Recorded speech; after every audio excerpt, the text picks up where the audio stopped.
دوسروں کی مشکلات کو دور کرنا اور اس پر اجر، یہ جو حدیث پاک میں سنانے لگا ہوں یہ صحیح بخاری اور مسلم دونوں میں موجود ہے، حدیث متفق ہے۔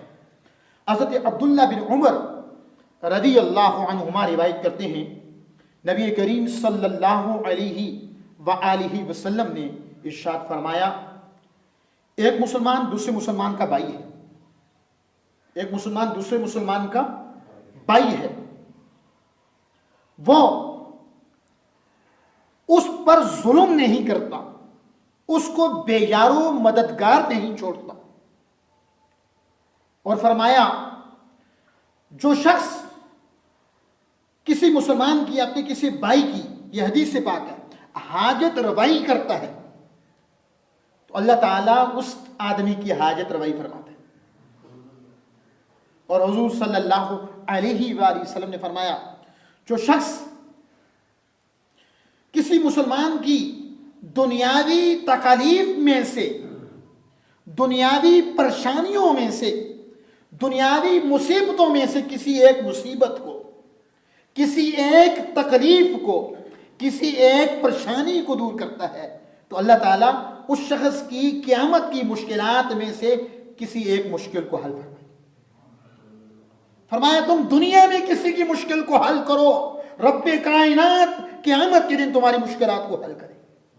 مشکل بناؤ نہیں، مشکل میں پھنسے ہوئے آدمی کی مشکل کو حل کرو۔ سامعین محترم، نبی کریم صلی اللہ علیہ وآلہ وسلم نے فرمایا جو آدمی کسی مسلمان کی پردہ پوشی کرے گا اللہ تعالیٰ اس کی پردہ پوشی فرمائے گا قیامت کے دن۔ من ساتر مسلما ساترہ اللہ یوم القیامہ، جو کسی مسلمان کی پردہ پوشی کرے گا اللہ تعالیٰ قیامت کے دن اس کی ستر پوشی یعنی کہ پردہ پوشی فرمائے گا۔ ہمارے یہاں اس طرح ہوتا ہے کہ چونکہ عقیدہ یہ ہے کہ انبیاء کرام علیہ السلام معصوم عن الخطا ہیں، فرشتے معصوم عن الخطا ہیں، باقی ہم جو لوگ ہیں علماء ہیں، غیر علماء ہیں، بزرگ ہیں، جوان بچے، سبھی سے غلطیاں ہوتی ہیں، لیکن پورے معاشرے میں ہر شخص اپنی غلطیوں سے نابینا ہے، دوسرے کی غلطیاں اس کو نظر آتی ہیں، وہ ہر وقت دوسروں کے متعلق چیموں کو یہ کرتا رہتا ہے، اس کو اپنے اندر عیوب و نقائص نظر نہیں آتے، حالانکہ ہر شخص میں غلطیاں موجود ہیں، ہر شخص میں کوتاہیاں ہیں، چونکہ آدمی انسان ہے۔ سامعین محترم، حضور نے فرمایا جو کسی کی پردہ پوشی کرے گا، من ساتر مسلما ساترہ اللہ یوم القیامہ، اللہ تعالیٰ قیامت کے دن اس کی پردہ پوشی فرمائے گا۔ اور جو دوسری حدیث پاک ہے وہ صحیح مسلم سے پڑھ رہا ہوں، ابو ہریرہ رضی اللہ عنہ روایت کرتے ہیں، ان کا اصل نام عبد الرحمن بن صخر تھا، ابو ہریرہ کنیت ہے۔ یہ روایت کرتے ہیں کہ نبی کریم صلی اللہ علیہ وآلہ وسلم نے فرمایا جو آدمی کسی آدمی کی دنیاوی تکالیف میں سے کسی ایک تکلیف کو دور کرے گا اللہ تعالیٰ اس کی قیامت کی مشکلات میں سے کسی ایک مشکل کو دور فرما دے گا۔ جو آدمی کسی اپنے بھائی کی، بھائی سے مراد دینی بھائی یا کوئی انسان یا کوئی بھی مسلمان، فرمایا کوئی شخص کسی مسلمان کی، کسی اپنے بھائی کی کسی ایک مشکل کو دور کرے گا، تکلیف کو دور کرے گا، کسی ایک پریشانی کو فقط دور کرے تو اللہ تعالیٰ قیامت کے دن اس آدمی کی تکلیف کو، مشکل کو اور پریشانی کو دور کرے گا۔ اور نبی رحمت صلی اللہ علیہ وآلہ وسلم نے فرمایا جو آدمی تنگ دست کے لیے آسانی پیدا کرے گا، تنگ دست غریب آدمی کے لیے، فرمایا اللہ تعالیٰ دنیا اور آخرت میں اس کے لیے آسانیاں پیدا فرمائے گا۔ کسی تنگ دست نے قرض دے لیا ہے اور خود قرض دینے والا وہ خود صاحب مال ہے، امیر ہے، اس کو فی الوقت ان پیسوں کی ضرورت نہیں، تنگ دست کو مہلت دیتا رہے، اسے تنگ نہ کرے۔ فرمایا جو تنگ دست کے لیے آسانیاں پیدا کرے گا، غریب کے لیے آسانیاں پیدا کرے گا، نبی رحمت صلی اللہ علیہ وآلہ وسلم نے فرمایا اللہ تعالیٰ قیامت کے دن اور دنیا میں اس کے لیے آسانیاں پیدا فرمائے. فقط قیامت کے دن ہی نہیں، دنیا میں بھی اس شخص کے لیے اللہ تعالیٰ آسانیاں پیدا فرمائے گا جو تنگ دست کے لیے آسانیاں پیدا کرے. اور اس موقع پر اس حدیث پاک میں صحیح مسلم میں یہ موجود، نبی رحمت صلی اللہ علیہ وآلہ وسلم نے فرمایا کہ جو بندہ کسی مسلمان کی حاجت روائی کرتا ہے اللہ تعالیٰ اس کی حاجت روائی فرماتا ہے.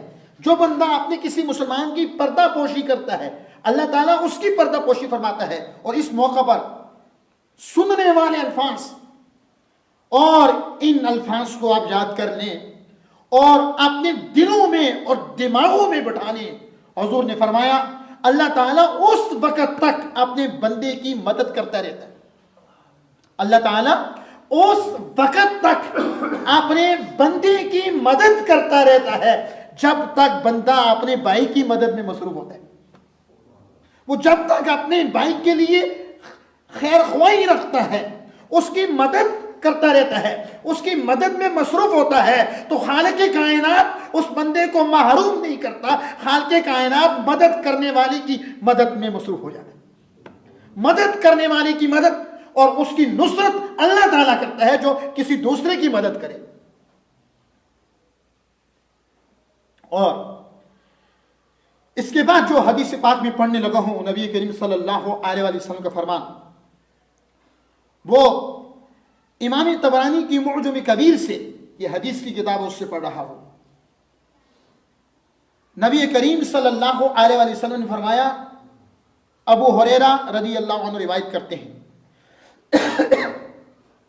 کہ اللہ تعالیٰ نے کچھ ایسے لوگوں کو پیدا کیا، چند ایسے آدمیوں کو اور چند ایسے بندوں کو اللہ تعالیٰ نے پیدا کیا ہے کہ جو لوگوں کی حاجت روائی کرتے ہیں. اور نبی کریم صلی اللہ علیہ وسلم نے فرمایا لوگ ان کے پاس دوڑے چلے آتے ہیں، دوڑ دوڑ کے آتے ہیں، ان پر اتنا یقین کامل ہوتا ہے اور اعتقاد کامل ہوتا ہے، لوگ ان کے پاس جلدی جلدی دوڑے دوڑے آتے ہیں اور وہ اللہ کے بندے اللہ کے بندوں کی حاجت روائی کرتے ہیں. وہ اللہ کے بندے اللہ کے بندوں کی، اللہ کے غریب بندوں کی مدد و نصرت کرتے ہیں، ہیلپ کرتے ہیں. اور فرمایا وہ جو مدد کرنے والے ہیں، وہ جو مخلوق خدا کی، چونکہ سارے انسانوں کو پیدا کرنے والا اللہ ہے، اللہ کو اپنی مخلوق بری نہیں لگتی، وہ 70 ماؤں سے بڑھ کے پیار کرنے والا ہے. فرمایا جو اللہ کی مخلوق کی مدد کرتا ہے تو اللہ تعالیٰ انہیں عذاب نہیں دیتا، وہ اللہ کے بندے عذاب سے محفوظ رہتے ہیں. اللہ کے بندوں کی مدد کرنے والے، اللہ کی بندوں کی نصرت کرنے والے، اللہ کے بندوں کی مشکلات کو حل کرنے والے، اللہ کے بندوں کی مصیبتوں کو دور کرنے والے، اللہ کے بندوں کی پریشانیوں کو دور کرنے والے، وہ لوگ ہیں جو اللہ کے عذاب سے محفوظ رہتے ہیں. اللہ تعالیٰ انہیں عذاب نہیں دیتا، اللہ تعالیٰ انہیں اپنے عذاب سے محفوظ رکھتا ہے. سامعین محترم، میں آن ریکارڈ بات کر رہا ہوں اور ایک حدیث سے پاک پڑھ رہا ہوں. کسی مشکل میں پھنسے ہوئے آدمی کی مدد کرنا، کسی مصیبت میں پھنسے ہوئے آدمی کی مدد کرنا، کسی تکلیف میں پھنسے ہوئے، کسی تکلیف میں مبتلا آدمی کی مدد کرنا ایک حدیث پاک کے مطابق 10 سال کے اعتکاف سے بہتر ہے. 10 سال کے اعتکاف سے بہتر ہے. حدیث پاک پڑھنے لگا ہوں، امام بہقی نے اس حدیث پاک کو روایت کیا. عبداللہ بن عباس یہ مفسر قرآن ہیں اور صحابہ میں جیسے سیدنا علی المرتضی رضی اللہ عنہ بہت زیادہ علم والے تھے، تو عبداللہ بن عباس کو بھی اللہ نے بڑے علم سے نوازا. قرآن مجید کے پہلے مفسر، امام المفسرین عبداللہ بن عباس کہتے ہیں کہ میں مسجد نبوی میں اعتکاف بیٹھ گیا. کس مسجد میں؟ کس مسجد میں؟ وہ مسجد نبوی جس میں ایک نماز پڑھو 50,000 نمازوں کا ثواب ملتا ہے. وہ مسجد نبوی، اس میں ایک اعتکاف بیٹھو تو کتنے اعتکافوں کا ثواب ملے گا، ایک قرآن پڑھو تو کتنے قرآنوں کا ثواب ملے گا. عبداللہ بن عباس اور رسول اللہ کے چچا کے بیٹے اور رسول اللہ کے صحابی، امام المفسرین قرآن کے مفسر، وہ کہتے ہیں میں مسجد نبوی میں اعتکاف بیٹھا ہوا تھا. حالت اعتکاف میں تھا، ایک آدمی آ گیا اور وہ آدمی آ کے میرے پاس بیٹھ گیا، پریشان تھا، مغموم تھا، وہ پریشان تھا. سو جب وہ آ کے میرے پاس بیٹھا، میں نے دیکھا کہ وہ پریشان ہے، مغموم ہے، تو میں نے پریشانی کی وجہ پوچھی. اس نے کہا کہ میں نے کسی کا قرض دینا ہے، تو جس کا میں نے قرض دینا ہے، جس کا میں مقروض ہوں، اس نے مجھے تنگ کیا ہوا ہے. آپ جائیں، جا کے میری سفارش کر دیں، اس سے جا کے بات کریں، اس کا کوئی حل مجھے بتائیں. عبداللہ بن عباس رضی اللہ عنہما حالت اعتکاف میں تھے، حالت اعتکاف میں مسجد سے نکل گئے. آپ کو پتہ ہے بغیر شرعی عذر کے بندہ اعتکاف میں بیٹھا اور مسجد سے باہر نکلے تو اعتکاف ٹوٹ جاتا ہے یا نہیں؟ ٹوٹ جاتا ہے. جمعہ بھی جہاں ہو رہا ہو، تمام سہولیات بھی موجود ہو، اور باہر نکلے گا، مسجد سے باہر گیا تو اعتکاف ٹوٹ گیا. اس پر مختلف فقہی مسائل میں ان کی طرف نہیں جاؤں گا. وہ حالت اعتکاف میں تھے اور ایسی مسجد نبوی میں اعتکاف بیٹھے تھے جہاں ایک اعتکاف کا ثواب 50,000 اعتکاف کے برابر ہے. اور حالت اعتکاف میں مسجد نبوی سے باہر آ گئے، مسجد نبوی سے باہر نکل آئے. اس آدمی نے، پریشان آدمی نے کہا، آپ بھول گئے ہیں، آپ تو اعتکاف میں ہیں، آپ تو اعتکاف بیٹھے تھے، بھول گئے. حضرت عبداللہ بن عباس نے کہا، خدا کی قسم میں بھولا نہیں، میں نے صاحب گنبد خضرا مصطفیٰ سے سنا ہے، رسول اللہ سے سنا ہے، جو بندہ کسی اپنے بھائی کی، کسی آدمی کی پریشانی کو دور کرے اور اس کی کسی مصیبت کو دور کرے، اس کی کسی تکلیف کو دور کرے، حضور نے فرمایا 10 سال کے اعتکاف کرنے سے یہ زیادہ بہتر. اعتکاف بندہ کر رہا ہے، کسی دوسرے کو ثواب پہنچ رہا ہے یا اپنے آپ کو پہنچ رہا ہے؟ اپنے لیے کر رہا ہے. فقط زندگی اپنے ہی لیے کچھ کرنے کا نام نہیں. زندگی کے کثیر مقاصد میں سے یہ بھی مقصد ہے زندگی میں کچھ دوسروں کے لیے بھی کچھ کریں، توشہ آخرت جمع کرنے. سامعین محترم، اس جہاں میں کسی نے بھی نہیں رہنا. یہ زمینیں، یہ محلات، یہ بڑی بڑی حویلیاں، یہ نہلاتے کھیت، یہ آبشاریں یہاں ہی رہ جائیں گی. ایک چھوٹے سے مکان میں سب نے داخل ہونا ہے. ایک حویلی بنانے کے لیے نہ جانے کیا کچھ کیا جاتا ہے. کیا جو 2 گز کا مکان ہے اس کے لیے بھی کبھی کسی نے سوچا ہے؟ میری بات کو سمجھ رہے ہیں آپ؟ 2 گز کا مکان، چھوٹا سا مکان، جس میں نہ تمہارے ساتھ کسی کے ساتھ نہ بیٹا جائے گا، نہ بیٹی جائے گی، نہ کوئی دوست جائے گا، کوئی بھی نہیں جائے گا. رب کعبہ کی قسم، فقط انسان کے اعمال ساتھ جائیں. سامعین محترم، اس مکان کی فکر کیجئے. وقت بہت کم رہ گیا ہے. اگلی حدیث پاک جو پڑھنے لگا ہوں، پہلے اس کے میں حوالے دے دوں. اس حدیث پاک کو امام منذری نے الترغیب والترہیب میں روایت کیا. اس حدیث پاک کو امام دہلوی نے مسند الفردوس میں روایت کیا. اس حدیث پاک کو امام ہیثمی نے مجمع الزوائد میں روایت کیا. اس حدیث پاک کو امام طبرانی نے معجم کبیر میں روایت کیا. ابو ہریرہ رضی اللہ عنہ، عبداللہ بن عباس رضی اللہ عنہما، یہ دونوں روایت کرتے ہیں. نبی کریم صلی اللہ علیہ وآلہ وسلم نے فرمایا، جو آدمی اپنے کسی مسلمان بھائی کا کام کرانے کے لیے چل پڑا، جو آدمی اپنے کسی بھائی کا کام کرنے کے لیے چل پڑا اور یہاں تک کہ وہ کام اس نے کر دیا، جو آدمی اپنے کسی مسلمان بھائی کا، اپنے کسی بھائی کا کام کرنے کے لیے چل پڑا اور حتیٰ کہ یہاں تک کہ وہ کام اس نے کر دیا، نبی کریم صلی اللہ علیہ وآلہ وسلم نے فرمایا 5,000، اور دوسری روایت میں آیا 75,000 اللہ کے فرشتے اس پر اپنا سایہ کر دیتے. ایک فرشتے کی بات نہیں کر رہا، یہ مصطفیٰ کا فرمان ہے، یہ حدیث مصطفیٰ ہے. حضور نے فرمایا، جو بندہ اپنے کسی مسلمان بھائی کے کام کے لیے چل پڑا کسی مصیبت کو دور کرنے کے لیے نکل پڑا، کسی تکلیف کو دور کرنے کے لیے چل پڑا، یہاں تک کہ وہ تکلیف دور کر دی، یہاں تک کہ وہ پریشانی دور کر دی، یہاں تک کہ وہ کام کر دیا۔ 5000، پھر دوسری روایت میں 75,000 فرشتے اللہ کے اس پر اپنا سایہ کر دیتے ہیں۔ 75,000 فرشتے، فرشتوں کا ایک گروہ، فرشتوں کی ایک جماعت اس پر سایہ کر دیتی ہے۔ اور حضور نے فرمایا اگر دن ہو تو رات تک، اگر رات ہو تو دن تک، وہ 70,000 ملائکہ، وہ 70,000 فرشتے اس پر رحمت بھی بھیجتے ہیں، اس کے لیے دعائیں بھی کرتے ہیں۔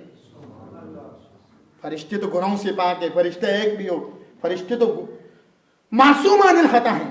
وہ شخص کس قدر خوش نصیب ہے، کتنا خوش قسمت ہے جو 70,000 فرشتوں سے دعائیں لے رہا ہو، 70,000 فرشتوں کے سایہ میں ہو۔ اور اس موقع پر اسی حدیث پاک میں میرے مصطفیٰ نے فرمایا کسی بھائی، کسی مسلمان، کسی انسان کے کام کو حل کرنے کے لیے، کام کرنے کے لیے اٹھنے والا قدم جو ہے، ہر قدم کے بدلے اللہ تعالیٰ ایک نیکی عطا فرماتا ہے۔ ہر قدم کے بدلے اللہ تعالیٰ ایک نیکی عطا فرماتا ہے۔ اور وہ قدم جو کسی مسلمان بھائی کا کام کرنے کے لیے اٹھا، وہ قدم جو کسی مسلمان بھائی کی پریشانی کو رفع دور کرنے کے لیے اٹھا، وہ قدم جو کسی بے روزگار کو روزگار دینے کے لیے اٹھا، وہ قدم جو کسی تکلیف میں مبتلا آدمی کی تکلیف کو دور کرنے کے لیے اٹھا، فرمایا اس اٹھنے والے ہر قدم کے سبب اللہ تعالیٰ اس کے ایک گناہ کو مٹا دیتا ہے، گناہ مٹا دیتا ہے، نیکی عطا فرماتا ہے۔ سامعین محترم، پتہ چلا کہ وہ شخص جو کسی کی پریشانی کو دور کر دے، وہ شخص جو کسی کی تکلیف کو دور کر دے، وہ شخص جو کسی کا کام کر دے، وہ شخص جو کسی کو کام پہ لگا دے، وہ شخص جو بے روزگار کو روزگار دے دے، وہ شخص جو کسی غریب کی مدد کر دے، اللہ تعالیٰ کے 70,000 فرشتے اس پر سایہ بھی کرتے ہیں، اللہ کے 70,000 فرشتے اس پر رحمت بھی بھیجتے ہیں، اللہ کے 75,000 فرشتے اس کے لیے دن اور رات دعائیں بھی کرتے ہیں۔ دن کے وقت کام کرے گا تو رات تک دعائیں ملیں گی 75,000 فرشتوں سے، اور رات کے وقت کوئی کام کرے گا کسی مسلمان بھائی کا تو طلوع فجر صبح تک 70,000 فرشتے اس کے لیے دعائیں کرتے رہیں گے۔ تو اللہ کی رضا فقط نماز ہی میں نہیں، اللہ کی رضا فقط حج ہی میں نہیں، اللہ کی رضا اللہ کے بندوں کے ساتھ حسن سلوک سے بھی حاصل ہو۔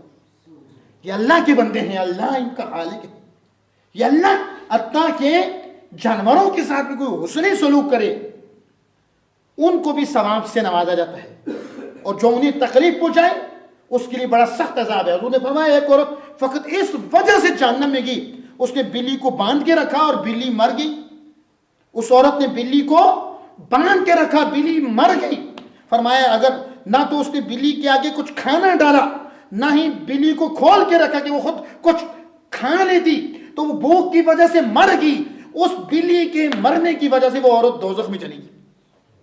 اور ایک بے حیا عورت، طائفہ عورت، بازاری عورت اس وجہ سے جنت میں چلی گئی۔ فرمایا ایک کتے کو ایک بار پیاس لگی تھی، انسان تو اللہ کی مخلوق بھی سب سے اعلیٰ، اور یہ جو جانور ہیں ان کے بھی، جانور حلال ہیں یا حرام، ان کے بھی بندوں پر کچھ حقوق ہیں، انہیں بھی تکلیف پہنچانے کی اجازت نہیں ہے۔ موذی جانوروں کی میں بات نہیں کر رہا ہوں۔ سامعین محترم، ایک فاحشہ عورت، اس نے ایک کنویں سے پانی پیا، پانی پی کے جب باہر نکلی ایک کتے کو دیکھا، زبان اس کی نکلی ہوئی ہے۔ وہ فاحشہ عورت، وہ بازاری عورت، وہ طائفہ عورت یہ سمجھ گئی کہ پیاس کی وجہ سے یہ نڈھال ہے، اس کی یہ حالت ہے۔ وہ کنویں میں اتری، اس نے کنویں سے پانی نکالا، نہ جانے اس نے اپنے جوتوں میں نکالا یا کسی اور چیز میں، اس پیاسے کتے کو پانی پلایا، اس کے بدلے اللہ نے اس کو جنت عطا فرما دی۔ میں اپنی آج کی اس گفتگو کو